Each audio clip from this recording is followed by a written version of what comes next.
Hello. Welcome to Time of Death. This is episode 8. I'm one of your hosts, Ris, and I'm here with the other host, Dee. And we're here for episode 8. So settle in, get a cup of coffee, get a cup of orange juice, get whatever you like, maybe a bowl of cereal, and listen to our lovely voices and medical perspective based on our experiences as nurses. So we are going to dive right in. Again, let's do it. Let's do this. Okay, so for episode 8, we are going to be talking about Alexee Trevizo. Oh, shoot. So this is a pretty popular case. It's ongoing. They just had a recent court date in September. I think September 11th, I think was the date. And trial is scheduled for February 2024. So this is ongoing. And what we're going to be talking about is based on news articles that I read, videos that I've watched, including interviews with Alexee and her mom, and also with the hospital staff at Artesia General Hospital. So we also are going to probably speculate some things, so these are just based on our own personal opinions and experiences. AKA, this is in-depth analysis. In-depth. All right. So Alexee, she's 19 years old. Mm-hmm. She's a senior at Artesia High School. That's a cool name. Yeah, Artesia. Artesia sounds like fantasy. I think it's Artesia. Artesia. I like Artesia better. Yeah, me too. So she's on the cheerleading team.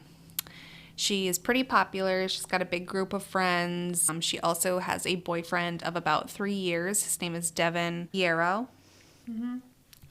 In November 2022, rumors of pregnancy at school started floating around that Alexee might be pregnant.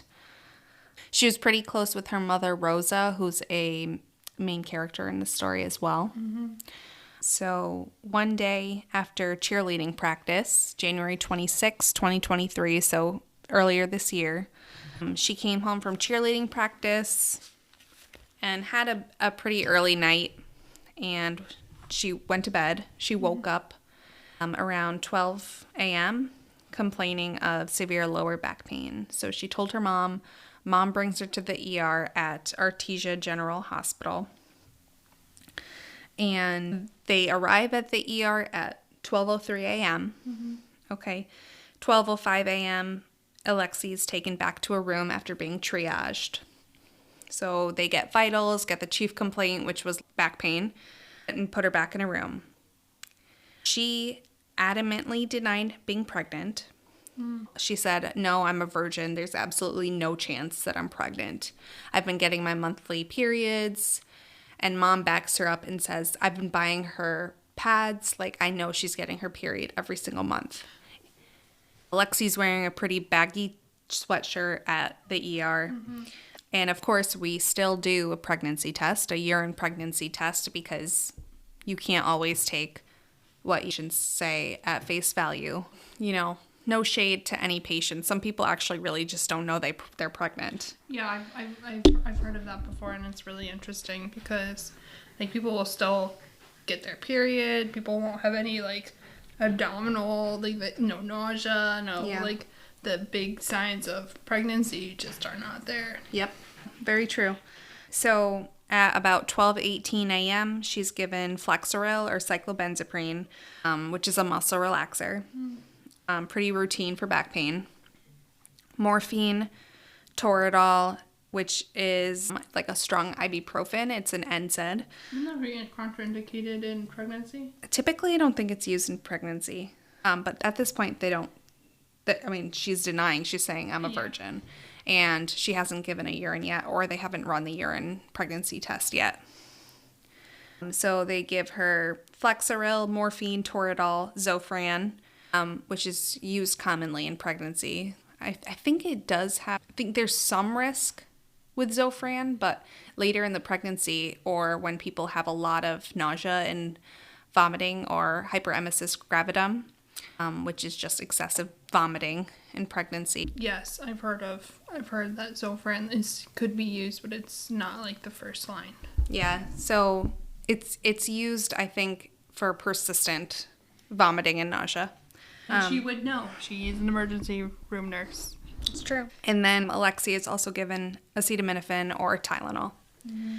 So again, they did do a urine pregnancy test at 12:51 a.m. The pregnancy test came back positive, and of course they follow up with a blood HCG or quantitative pregnancy test. So again, just want to reiterate, at this point, the ER had no idea that Alexee was pregnant. From the history that Alexee gave, there was no indication that she was even having sex at this point. She denied it as well. She was very adamant. I'm not pregnant. I have not had sex. She also said she was on birth control, that she was menstruating at the time, and that she hadn't been having sex. She had been getting regular periods, all that. Mm-hmm. So they have not told her that her urine came back positive at this point for pregnancy. So how old is she? Underage? No, she's 19. She's 19 in high school? Yeah. Yeah, she's in high school. I don't know. Maybe she stayed back a year or something. I don't know. At 1:39 in the morning, Alexee told one of her nurses. She had 2 nurses, and then she had a tech at the time. And then, of course, there's the charge nurse, and her ER doctor was also taking care of her. So at 1:39, she went to the bathroom. She said, I have to have a bowel movement. And you could see surveillance footage of Alexee running down the hall or like speed walking down the hall while like she's clenching her butt. Like, you know how you do that? You got to run to the bathroom because you're going to poop. I would know. I was like, holding my butt cheeks together. It was awful. And I was like sweating. And I was like, oh my God, this is it. This is how I go. This is how it all ends. You know, I was thinking the other day, like, for critical patients, when they, like, say they come in, they're very unstable, maybe hypotensive, you know, they just look like crap, and then they say, I gotta poop. Do not Don't do it. Do not poop. You will crash. Yes, and do you know how many patients that I've had that is like the death knell? Oh God, that's the what? The death knell or whatever. Death knell? Yeah, death knell. Death knell. What's that? Death it's like knell? the ringing of the bell, the death bell. Oh, death bell. Say death bell. I couldn't. I thought you said death knell. Forget this. What I'm saying. But all I will say is that if you have a GI bleed, especially, and you feel like you gotta poop, tell your nurse. Oh my God, yeah. Tell your nurse. Mm-hmm. Don't go. That's a horrible way to go, man. And you're sitting on the commode and you have a syncopal episode and all this blood is pouring out of your butt. Pull an Elvis. Yeah. Not a good look. Actually, no. I probably shouldn't be saying that either. What, pulled an Elvis? Yeah. Why? Because Dad listens and Dad loves Elvis. Dad does love Elvis, but that's fine. Okay. So, well, didn't he OD on the toilet? I think he was so impacted. Oh, well, he was on like a bunch of meds. Yeah. R.I.P. We actually really enjoyed Graceland. Oh, yeah, we did end up going to his house and touring. I loved Elvis, like my father, but anyway. Beautiful house, too. All right. It's like so gaudy. It is very gaudy. It is gaudy. So she's like, oh, God, I have to poop. Runs to the bathroom. The nurse is like, yeah, that's fine. And they were actually, I think, prepping for a pelvic exam before she had to run to the bathroom. How appropriate. Yeah, so she runs to the bathroom, and about a minute later, Rosa, her mom, gets up to check on Alexee. She gets up, checks on Alexee. You can't hear a dialogue. Alexee doesn't open the door, but they kind of like have a little interaction through the door. And then about a minute later, Rosa goes back to the room. And then 10 minutes go by, and Rosa checks on Alexee again. And same thing happens. Nothing comes of it. She goes back to the room. The door does not open. And then nursing staff also checks on Alexee because they're like, she's been in there a while. And one of the techs tells the nurses, she's, the toilet's been flushing a lot. And so one of the nurses goes and checks on her and is like, hey, you good in there? And Alexee's like, yeah, I'm good. And then I think he checks on her a few more times and nothing comes of it until they check and they don't get an answer. And this nurse is starting to be like, something fishy's going on. He was worried that, either she is having a miscarriage or she's trying to terminate the pregnancy herself, or they don't know what's going on. Does she know that she's pregnant at this point? No one has told her that she's pregnant at this point. The doctor had not gone in there to deliver the news yet. Okay. So the nurse says he's hearing repetitive flushing. He's hearing the water running. She didn't answer him on one of the times when he asked. And so he says, you know what, I'm getting the key. He asks the tech to get the keys to the bathroom from security. And he knocks on the door and says, Alexee, we're opening the door. And before he has the chance to, Alexee swings open the door, and there is blood everywhere in the bathroom. It's on the toilet, it's on the wall, behind the toilet, and it's smeared, kind of like someone who had been trying to clean it up, what it would look like if someone was, trying to clean it.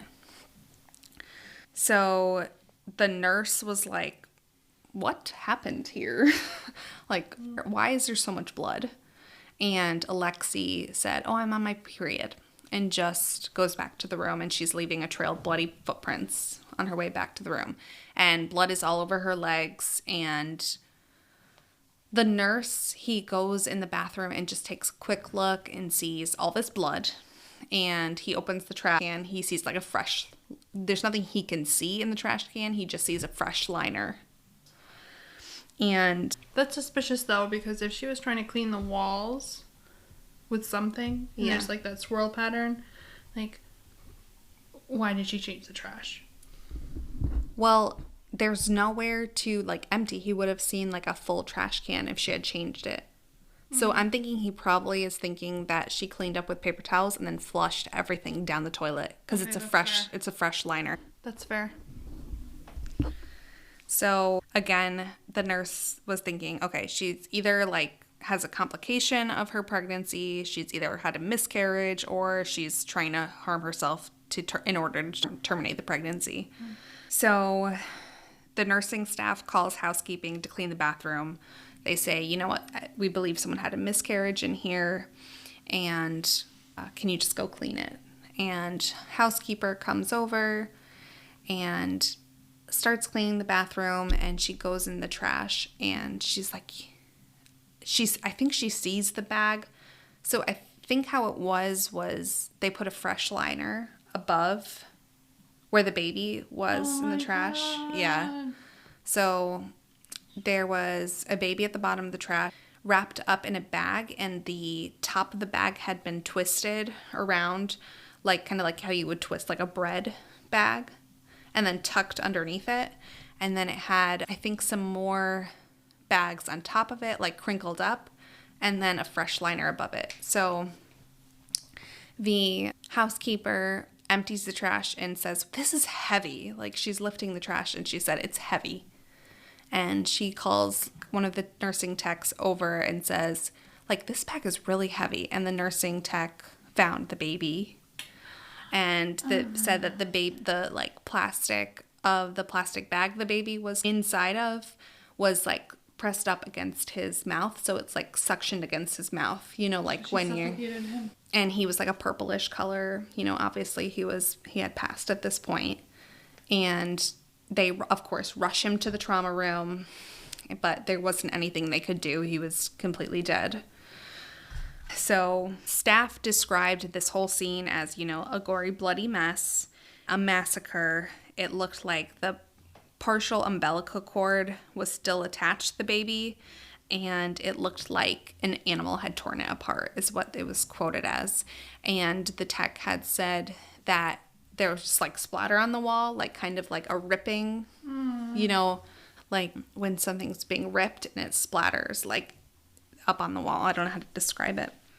So, on the other hand, Alexee's back in the room and she's got blood everywhere. And so one of the nurses helps her clean up, puts her in a new gown, and they do a pelvic exam. The doctor does a pelvic exam. And 911 was called immediately after finding the baby. And the charge nurse talks to the police that come and explains the whole situation.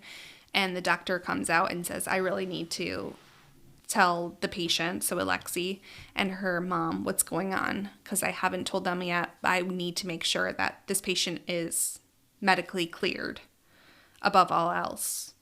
And so I'm going to transfer her to Lovelace. It's another hospital, to their labor and maternity ward.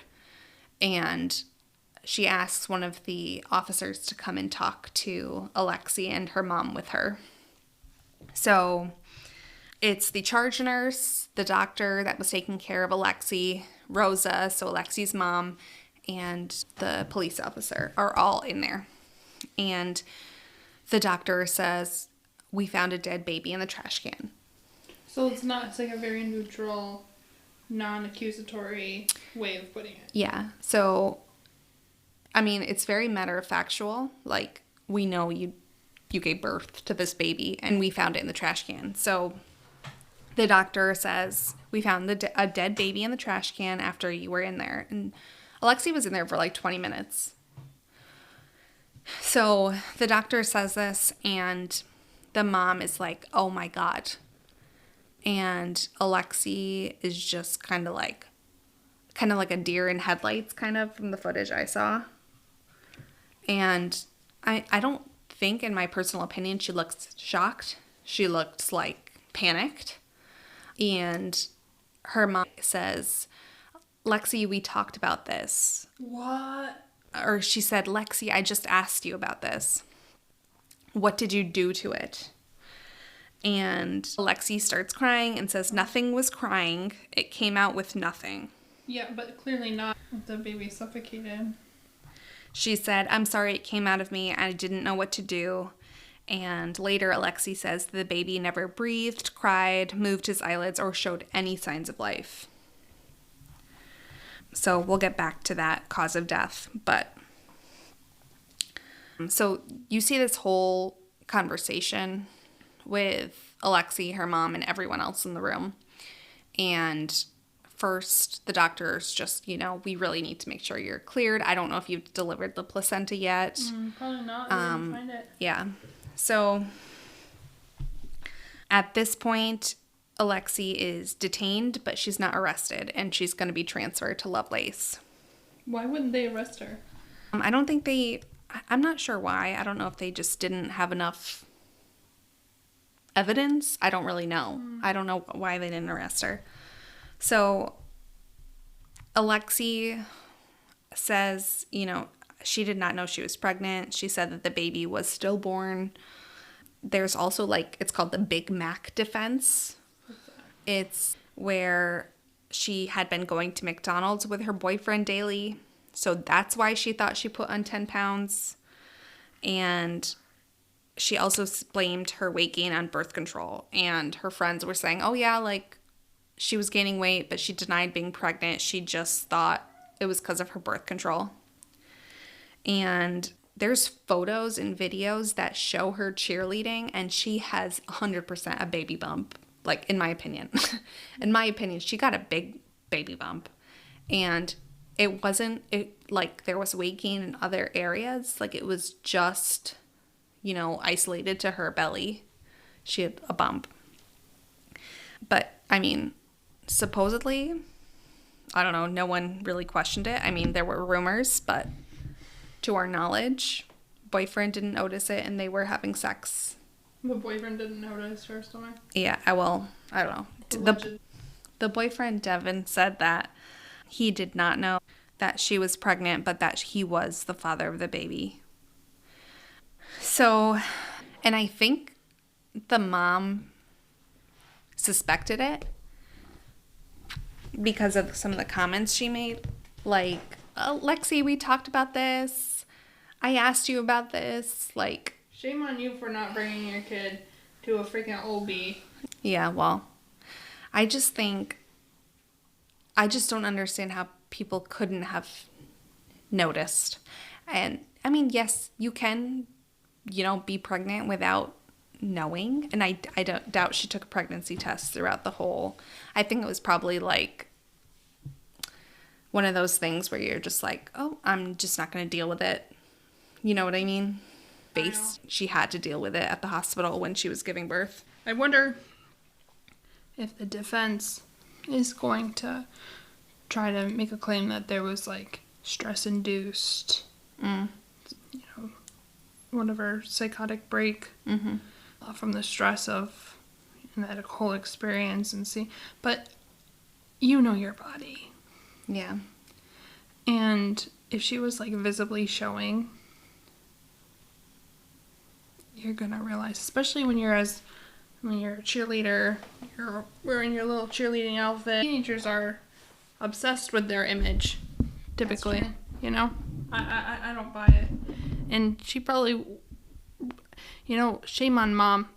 The girl should not obviously not have done what she did. Mm-hmm. But shame on the parent for not supporting her daughter and not, letting her know, you have a kid. I'm gonna support you and want to be there. But also, like, how shocking is it? How shocking is it that you're in an emergency room? You can, and okay, she's young, but she's 19. And,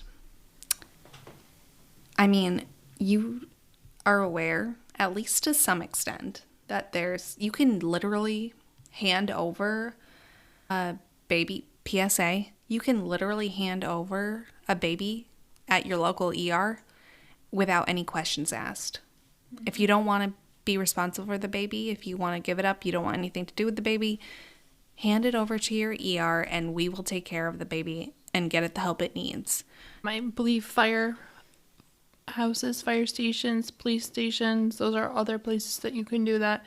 And you can also, if you're underage, if you're a teenager or whoever, reach out to a trusted adult. Mm-hmm. Your guidance counselor, your teacher, a nurse. Yes. Like us. But we are mandated reporters, FYI here. So, back to the story. In May 2023, autopsy came back. Baby's cause of death was lack of oxygen. And they found out, he was alive at birth. And he had died as a result of the whole traumatic incident there. There are people who are 13, 12 giving births to babies who don't murder their kids. There are people who have developmental disabilities, the products of rape, incest, and they keep their kids. I'm not saying that's everyone's, personal choice, but, you didn't have to kill this baby. Not just keeping their kids, like either giving it up for adoption or, being a responsible parent. That's what you are at this point. Mm-hmm. You're giving birth to a baby. You're responsible for that life. That's terrible. And, I really don't have sympathy for that. Me either. So she has no psych history. None that I could find or that I read about. So baby's cause of death, lack of oxygen. The baby also tested positive for the flu and COVID-19. So, which I thought was interesting. Morphine was given during labor, which later on the defense attorney files a lawsuit that accused staff of violating HIPAA by sharing Alexee's information and allowing officers to wear body cameras, and also failure to notify Alexee of her pregnancy after her urine pregnancy test. But at this point, isn't the baby also their patient? Yes, that's true. Yeah. Mom and baby. Right. So if baby is also a patient, that's like saying, if there was an incident where a man and a woman or whatever, two partners, and one is beating the other partner, just because, they're both patients doesn't mean they can't disclose that abuse. And when crimes happen, you have to relay that information. It's not a HIPAA violation at that point. They also said that the medications that Alexee was given caused her to have this baby who eventually died. But the autopsy showed that it was lack of oxygen. Yeah. Because after the baby, because what is it? There's some structure that closes when the baby breathes its first breath of air. Foramen ovale and ductus arteriosus close as baby begins to breathe. So there are structural changes that would be observed from the baby breathing its first breath. Oh, you think that's what showed up in the autopsy? Yes. Oh, that makes so much sense. Here I am. Oh my God, this should. Well, that makes way more sense. Okay, so again, defense is saying, okay, she was given morphine and she was given all these medications, muscle relaxers she shouldn't have been given.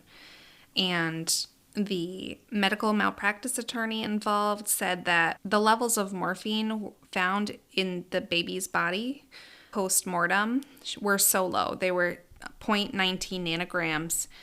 And morphine is sometimes given during labor to laboring mothers. So she was given about an hour before she gave birth.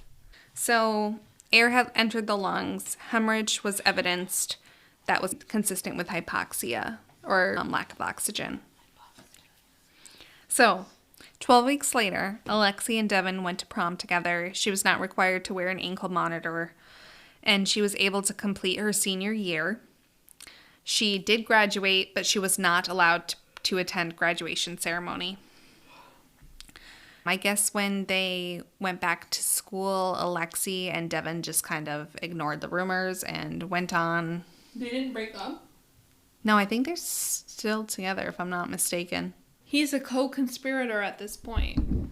Well, I don't know. He said he wasn't. I mean, who really knows the truth? The only person who knows the truth is Alexee. And maybe Devin. I don't know.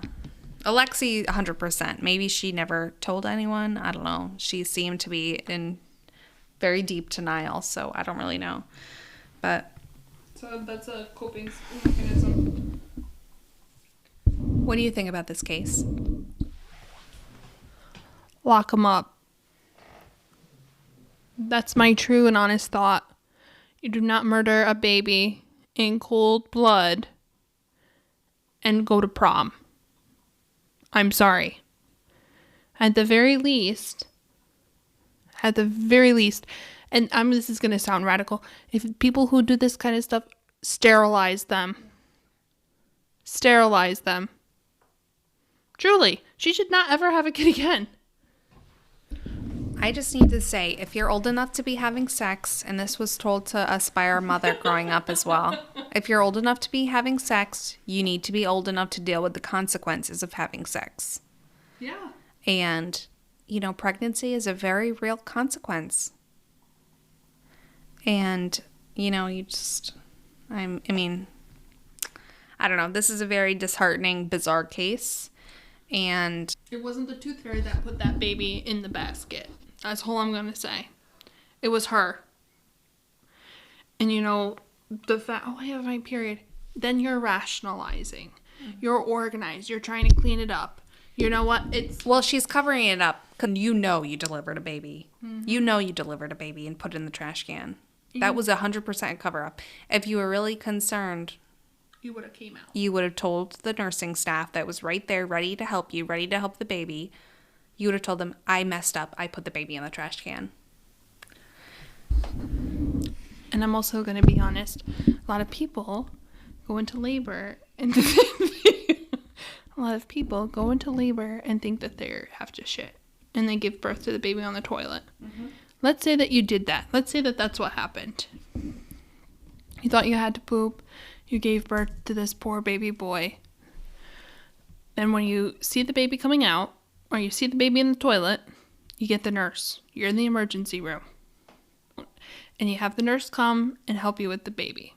Mm-hmm. You don't panic and stuff it in a trash can. Yeah. And what bothers me too is the fact that nurses are, I think they're the number one most trusted profession. And those nurses would have done anything to save that little baby. They would have been all up in there. They were, but I mean, of course, they weren't in there in time because of, her trying to disguise the fact. But those nurses and other healthcare staff would have been in there in an instant to rescue that baby.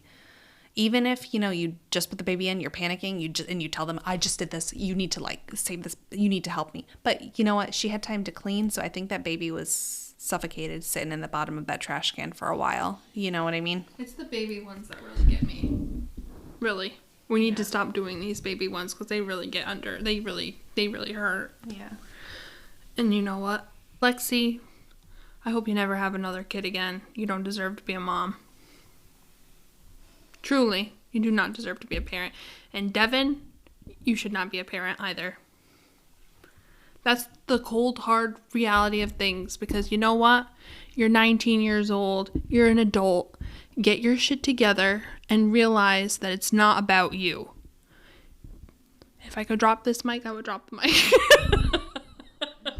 No, really, the babies are so innocent. That kid did not ask to be born to you. And that, come on, you had no prenatal care. You denied being pregnant. Oh, and Rosa, your kid's running around with a baby bump. She's been with the same guy for 3 years. Clearly, they're having sex. Maybe you didn't educate her about safe sex. These teenagers are going to have sex. That's the reality of things. What you have to do as a parent is make sure that they're being safe. Mm-hmm. So, she is currently attending college. What? Yeah, so... What? So, she's enrolled at New Mexico State University, and she's taking classes online. There was a petition in August that was made to prevent Trevizo from going to New Mexico State University. Mm-hmm. They got 25,000 signatures, but she is allowed to do remote classes. And also, I just want to touch base on the trauma that all the nursing staff suffered, and not only the nursing staff, but the poor housekeeper as well.